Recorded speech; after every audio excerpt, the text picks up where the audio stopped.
Officially signed na nga si Bolbol sa Talk and Text ngayong Commissioner's Cup.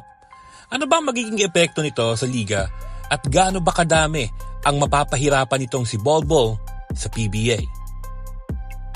Grabe nga itong parating na Commissioner's Cup kasi eto na nga, naumpisa na si Bolbol, nakapasok na sa TNT at may mga usap-usapan din na sa SMB si Boba naman nakikipag-negotiate pa sila hanggang ngayon, no?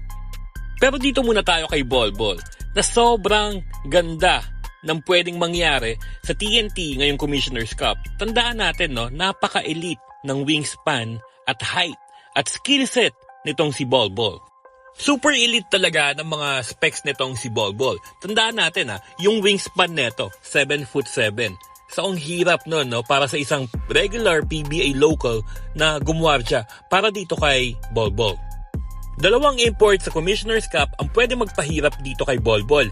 Isa na dito ay si Kyler Kelly ng Converge Fiber Xers na kilala bilang isang defensive specialist and defensive glue guy. Pangalawa, no, si Jalen Johnson na maglalaro naman para sa Rain or Shine Elasto Painters. At feeling ko, no, dahil nasanay nga itong si Bolbol dun sa mga fast-paced na laruan ngayon sa NBA, maninibago to sa physicality and yung medyo slower pace ng laro sa PBA. Pero panalong-panalo talaga dito si Coach Chot. Isipin nyo, si Coach Chot, meron na siyang Bolbol. Pero ang nakakatuwang isipin dito ay yung mapapalaban ang Talk and Text sa Hinebra. Tingin nyo, yung parang may sisigaw ng ball, ball, ball, ball, ball, ball. At yun ay dapat nating abangan.